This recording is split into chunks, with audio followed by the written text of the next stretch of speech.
Bienvenue dans cette vidéo basée sur l'histoire du Bénin, anciennement appelée Dahomey. Cette série va se terminer en 3 vidéos portant sur les lieux à visiter du nord au sud avec d'autres petits détails. La vidéo précédente nous parlait du royaume comblé d'emblée du Dahomey et celle-ci nous parlera de la naissance de la République du Bénin. Le Bénin, ancien protectorat français en 1884 et colonie à la fin du 19e siècle, va accéder à l'indépendance le 1er août 1960 sous le nom de République du Dahomey avant de devenir plus tard République du Bénin en 1975. Historiquement, la région abritait des royaumes tels que Dahomey, Alada, Niki, Pobé, Grand Popo, Kétou, Grand Popo, Ouida, Hogbonu, etc. Fondé entre le 14e et le 17e siècle et fut marqué par la commerce transsaharienne et la traite négrière. Ou transatlantique, j'ai soif.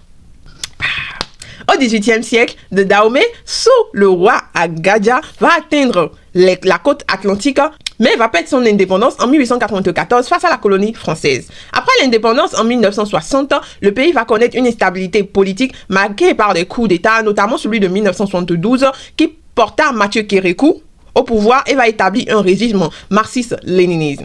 La transition démocratique de 1990 va introduire en fait une constitution multipartie. Depuis, le Bénin a évolué vers une démocratie plus stable. Et vous voilà donc devant votre écran de télévision, de portable, d'ordinateur, pour me regarder raconter l'histoire de mon pays. Avant de continuer, n'oubliez surtout pas de liker, de commenter, de partager, de vous abonner, d'activer la cloche de notification. Ça parlera encore? Non, ça parlera pas. Ça ne parlera pas de la traite négrière, mais je pense que j'en parlerai, mais pas trop. Donc, s'il y a des termes qui ne vous conviennent pas, zoom, ou bien vous pouvez avancer parce qu'à la fin, je ne parle plus de traite négrière. Aussi, comme j'aime bien le dire, je n'ai pas la science absolue, ni infuse, ni la vérité absolue. Et ce que je raconte aujourd'hui a été raconté avant et le sera après moi. Il y a sûrement des parties erronées par rapport à la chronologie de l'histoire ou des faits qui ne sont pas véridiques ou qui ne sont pas vraiment ça. Donc, pensez à rectifier pour le bonheur de tous, sans les gros mots. Voilà.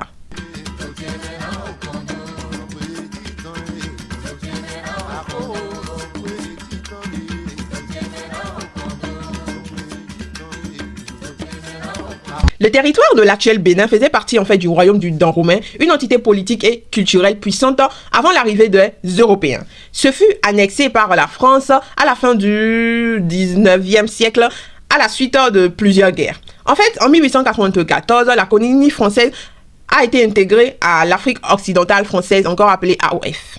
Les premiers souverains d'Abomey et de Porto Novo sont issus en fait de la migration d'Adiatado venus de Tado, encore appelé Togo, ainsi que d'autres peuples venant du Nigeria, du Niger, du Burkina Faso. Ces royaumes ont structuré en cité-état avec des centres assez urbains et bien natifs, ont développé un commerce local qui, dès le XVIIe siècle, s'est concentré sur la traite des esclaves, suivi du commerce des palmiers à huile après l'abolition de l'esclavage en 1907. La traite des esclaves a favorisé en fait l'installation des différents comptoirs commerciaux le long de la côte des esclaves, contrôlés par les Anglais, les Danois, les Portugais et les Français. Et en 1704, la France va construire un port à Ouida, tandis que en 1752, les Portugais vont découvrir Porto Novo. En 1863, la France va établir son premier protectorat avec le roi Tofa Ier de Porto Novo, confronté aux prétentions du roi d'Abomey et aux Anglais de Lagos. La même année, le roi Glélé d'Abomey va autoriser finalement la France à s'installer à Cotonou. Et en 1882, un nouvel accord de protectorat est signé entre Porto Novo et la France. En 1894, après avoir vaincu les royaumes locaux, la France va créer la colonie du Dahomey et dépendance nommée d'après le puissant royaume Dahomey et son dernier roi légendaire, Béranzin, qui s'est illustré par sa résistance à l'occupation coloniale. Le 1er août 1960, le Dahomey actuel Bénin va obtenir son indépendance, mettant ainsi fin à plusieurs décennies de domination coloniale française.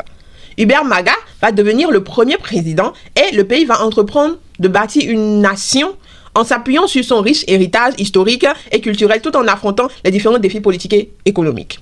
Proclamé république le 4 décembre 1958, le Dahomey va accéder à la souveraineté internationale le 1er août.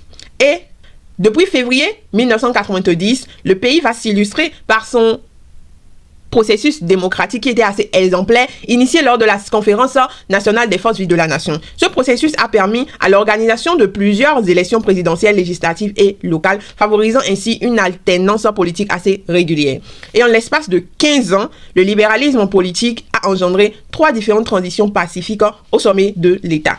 Cette période sera rapidement perturbée par un coup d'État militaire en 1963, mettant fin prématurément au mandat présidentiel. Cette turbulence va durer environ 12 ans, ce qui a valu au Dahomey le surnom de l'enfant malade de l'Afrique. Les séries d'insurrections vont débuter le 28 août 1963 avec le coup d'État du colonel Christophe Soglo qui va renverser Hubert Maga, premier président et père de l'indépendance démocratiquement élu. Cet événement va marquer l'entrée de l'armée sur la scène politique nationale. Une nouvelle constitution fut donc adoptée par un référendum le 5 janvier 1964, mais l'instabilité va persister.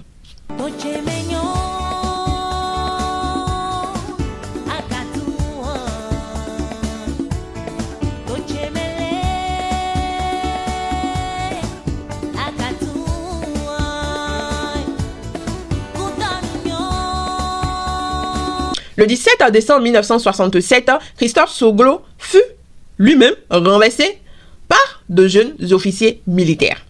Le lieutenant-colonel Alphonse Allais va accéder alors au pouvoir. En mai 1968, des élections présidentielles vont finalement être organisées pour tenter de rétablir un régime civil. Cependant, le candidat élu, Dr Basile Adjou Moumouni, va susciter la méfiance des militaires qui vont finir par annuler les résultats en raison d'une faible participation. Il plaçait donc à la présidence un autre civil nommé Émile Derlin Zissou, figure politique plus consensuelle en juillet 1968. L'instabilité politique ne va pas cesser pour autant. Et en décembre 1969, le colonel Maurice Condé va déposer Émile Derlin Zissou et va confier la gestion du pays au lieutenant-colonel Paul-Émile de Souza. Face à la persistance des différents troubles, les militaires vont décider en mai 1970 de quitter la direction de l'exécutif. Une solution inédite va donc être mise en place et la présidence tournante va être confiée aux 3 principaux leaders politiques civils du pays, c'est-à-dire Hubert Maga, Zourouming Akpiti et Justin Arumandegui. En 1972, un nouveau coup d'État va être mené par le commandant Mathieu Kérékou, instaurant un régime militaire qui prend une orientation vers le marxisme-léninisme en 1974. Sous ce régime, le pays va adopter en 1975 le nom de République populaire du Bénin en hommage à l'ancien royaume de Bénin pour promouvoir une identité nationale assez inclusive. Dans les années 1980, le régime marxisme-léninisme instauré au Bénin s'essouffla sous le poids des différentes crises économiques et sociales alimentées par la mauvaise gestion, la corruption et une conjoncture internationale assez défavorable. Cette situation va provoquer une montée de revendications populaires en faveur des réformes. En réponse, le gouvernement va abandonner le socialisme le 6 décembre 1989 et convoquer finalement une conférence nationale assez historique au Bénin en février 1990. Ce tournant va marquer la fin de l'ère militario-marxiste et l'entrée dans une période de renouveau démocratique. Le 26 octobre 1972, l'armée va reprendre le pouvoir sous la direction du commandant Mathieu Kérékou, mettant fin au système de président tournant qui a été instauré après les troubles politiques de 1960. Du 19 au 28 février 1990, la conférence nationale réunissant plus de 500 délégués représentant les différents composants de la nation se tint à l'hôtel PLM à Lédio sous la présidence de Monseigneur Isidore de Souza. Cet événement va marquer un tournant assez décisif. De grandes réformes vont être décidées, notamment l'adoption du libéralisme économique et politique, l'instauration de la démocratie et de l'état de droit. Une période de transition va donc être mise en place pour préparer l'adoption d'une nouvelle constitution et possiblement l'organisation de nouvelles élections. Le 11 décembre 1990, une nouvelle constitution fut promulguée après son adoption par un référendum. Elle instaura un régime présidentiel avec une stricte séparation des pouvoirs exécutifs, législatifs et judiciaires. Quelques mois plus tard, les élections législatives et présidentielles marquaient la fin de cette transition. Une assemblée nationale fut élue, présidée par Adian Mungweji, avocat et ancien exilé politique. Depuis lors, la République du Bénin est connue comme un modèle de transition pacifique et de stabilité démocratique dans toute l'Afrique de l'Ouest. Après la transition démocratique, le Bénin entra donc dans une période de forte dynamique électorale et de réformes marquée par des alternances assez pacifiques au sommet de l'État. Nicéphore Soglo sera premier président. Là, je suis censé lister tous les présidents qui sont venus pendant toutes les périodes, mais il y a une vidéo qui a été faite pour ça. Depuis le début jusqu'à l'article là, donc je vais pas dans les détails. Sinon, vous allez regarder ma vidéo. Du coup, on jump et on arrive en 2016. À l'issue du second tour de la présidentielle, Patrice Talon, homme d'affaires et figure assez influent dans le cercle économique, fut élu président de la République. Il va prêter serment le 6 avril 2016 et va entamer un mandat qui est centré sur des réformes, quelque chose que j'ai dit dans d'autres vidéos. Du coup, là, actuellement, c'est Talon qui est notre président. Et comme j'avais dit, allez regarder ma vidéo pour tout ce que j'ai jumpé là. C'était temps. Nous voilà à la fin de ma vidéo. J'espère que ma vidéo vous a plu et nous sommes maintenant à la fin, à la dernière partie de cette série de vidéos qui va enfin aboutir à la vidéo qui intéresse sûrement les gens qui ont envie de visiter le Bénin. Du coup, on se dit rendez-vous dans encore 3 vidéos parce que je vais dispatcher ça. Et ouais, c'est trop long en fait. On se donne donc rendez-vous dans les vidéos à venir. Et merci. Si vous avez apprécié cette vidéo, n'oubliez surtout pas de liker, de commenter, de partager, de vous abonner, d'activer la cloche de notification. Et c'est la fin pour les voyages dans le passé, surtout en 2024. Parce qu'en vrai, c'est ma dernière vidéo officielle de 2024, en dehors des 3 autres vidéos qui seront faites des vidéos qui vont évoluer dans le temps. Du coup, on se dit très bonne fête de la Noël d'abord. Je pense qu'on tombe pile poil sur Noël aujourd'hui. Très bonne fête de la Noël si vous êtes noëliste. Et très bonne année, santé, succès, tout ce que vous voulez, tous vos vœux en fait. Tous vos vœux. De pouvoir atteindre vos objectifs. Mais si vous ne les atteignez pas, c'est pas grave. Reprenez encore ça. Let's go encore. Tant qu'on est vivant, on fait encore. Tant qu'on est vivant et qu'on peut le faire, on le fait. On pleure un peu, on s'élève et on fait. Donc, je vous souhaite une très bonne année 2025 et à l'année prochaine, quoi. Bye.